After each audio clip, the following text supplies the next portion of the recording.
आज हम लोग बात करने वाले हैं बेसिक्स ऑफ इंग्लिश ग्रामर के बारे में। और बेसिक्स ऑफ इंग्लिश ग्रामर के अंदर सबसे इनिशियली जब आप किसी भी एग्जाम की प्रिपरेशन कर रहे होते हैं तो एग्जाम की प्रिपरेशन के दौरान सबसे पहले इनिशियली मैं पता होना चाहिए कि बेसिक्स ऑफ इंग्लिश क्या होते हैं। बेसिक्स ऑफ इंग्लिश का मतलब क्या है? फंडामेंटल्स, जो बेसिक स्टार्ट है वो आपको पता होना चाहिए कि अंग्रेजी एक भाषा है, भाषा को बनाया इंसान ने और इंसान ने बनाया तो कुछ उसके नियम है, वो नियमों को आपको समझना पड़ेगा। तो सबसे पहले हम लोग बात करते हैं पहला जो एक, अगर आप भाषा शुरू करते हैं तो भाषा की जो बेसिक रूट होती है वो होती है अल्फाबेट्स।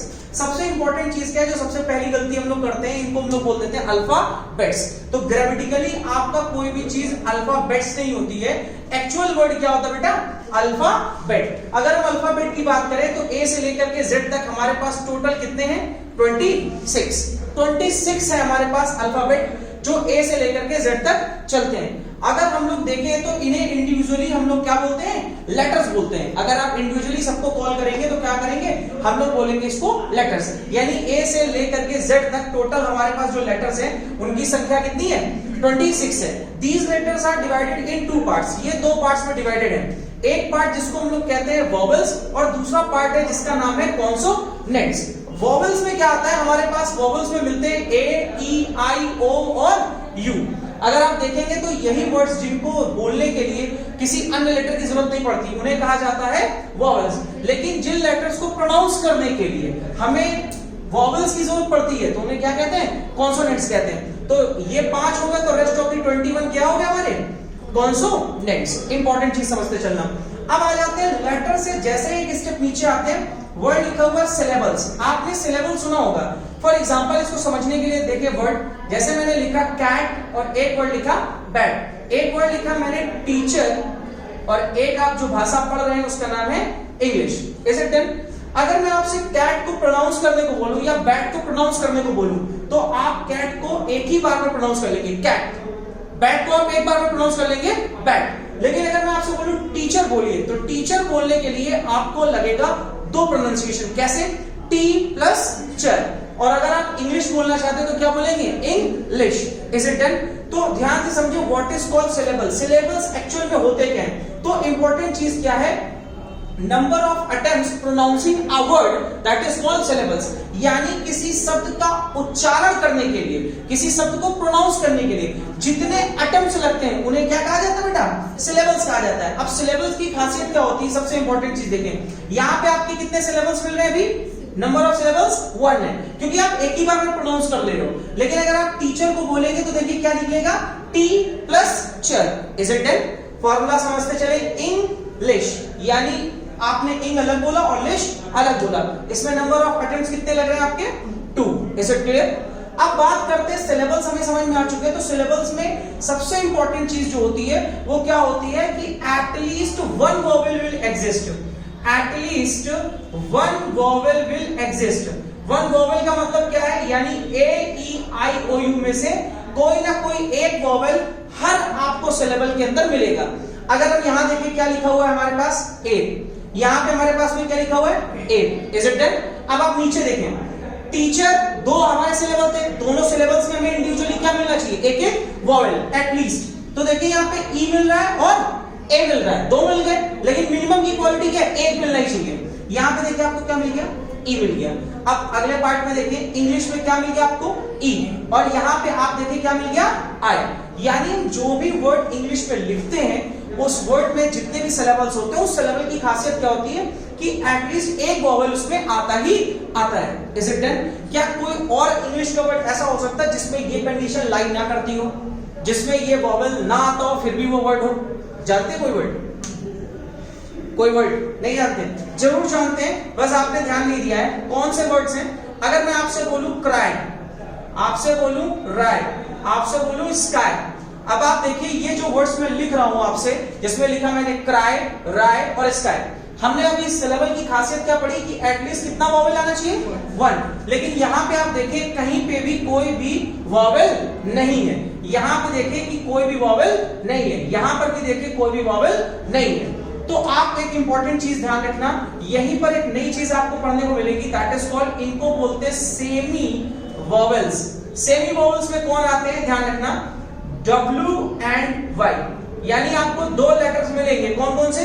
W एंड Y, यानी अगर उसमें AEIOU नहीं भी आ रहा है तो एटलीस्ट उसमें क्या आना होगा, W आ रहा होगा या फिर Y आ रहा होगा। इसीलिए उस कैटेगरी का नाम क्या है, सेमी वॉवेल्स, यानी उसकी साउंड जरूर होगी, या तो W होगा या तो Y होगा।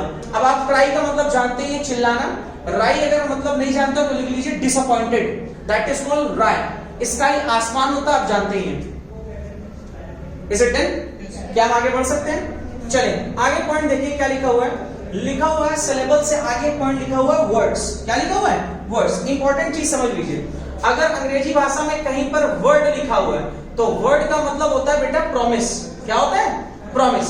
जबकि वर्ड्स कहीं पे लिखा हुआ तो इसका मतलब होता है डिक्शन। डिक्शन इज मींस यानी कि शब्दों को बोलते हैं क्या, वर्ड्स। Is it it? बात समझ में आ रही है? इतने में किसी को कोई problem?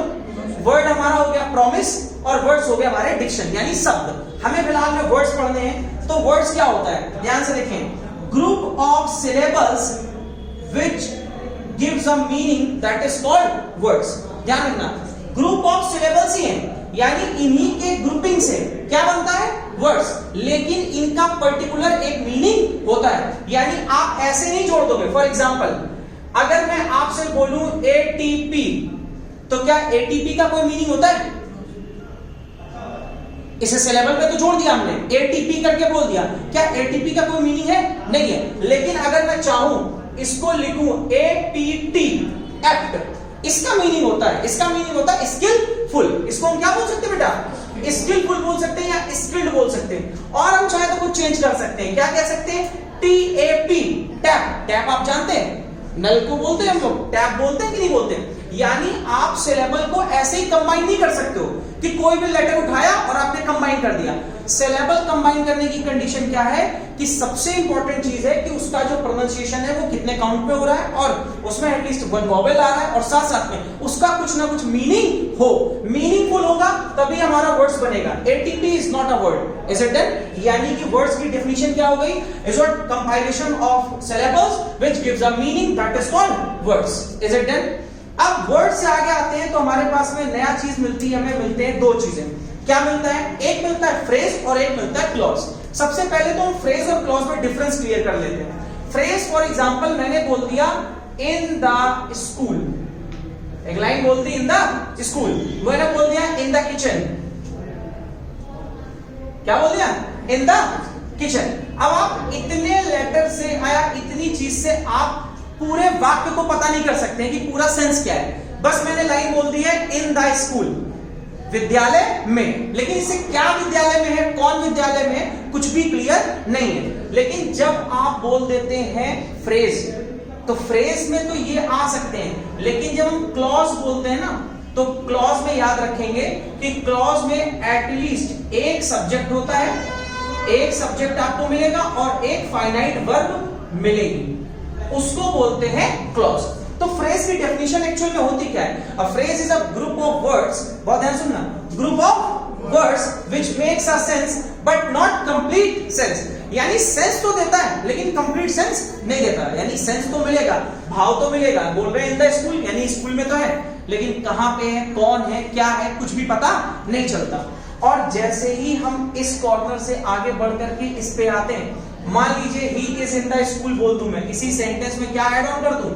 He is in the school, वह विद्यालय में है। अगर मैं ये लाइन बोल देता हूं तो पूरा मीनिंग क्लियर हो जाता है कि वह विद्यालय में है, इसका सेंस क्लियर हो रहा है। और जब सेंस क्लियर हो रहा है तो उसी को क्या बोला जाता है? सेंटेंस। अब ध्यान से सुनो, सेंटेंस क्या होता है, इसकी डेफिनेशन क्या बताई?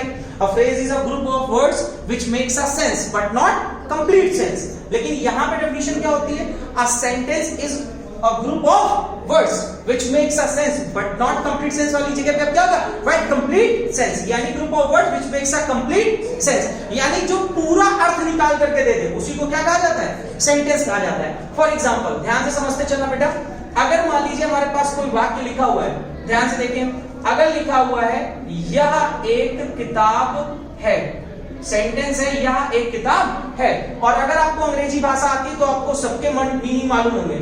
यह की स्पेलिंग क्या हो गई? दिस। एक की क्या हो गई? आ, और बुक हो गया, और यहां इज हो गया है की स्पेलिंग। क्या ये सेंटेंस राइट है?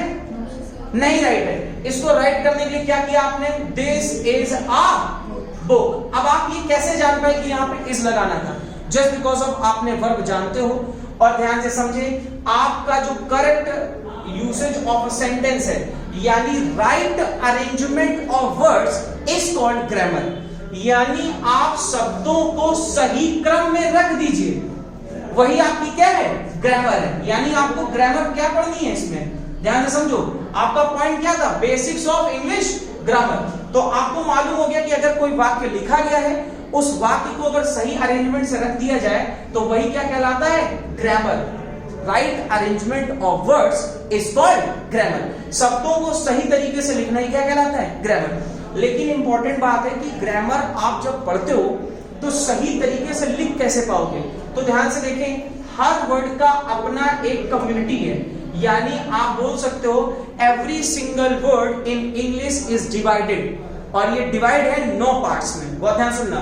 पुरानी भाषा में अगर हम बोले तो अगर हम लोग देखें तो उन्हें पार्ट्स ऑफ स्पीच कहा जाता है। क्या कहा जाता है? Parts of speech. लेकिन अगर प्रैक्टिकली हम देखें तो प्रैक्टिकली ग्रामर में हमारे पास पार्ट्स ऑफ स्पीच पहले के टाइम पर 8 थी। 8 में आपका आर्टिकल इंक्लूड नहीं था, उसमें सीक्वेंस में आती है। कौन कौन सी?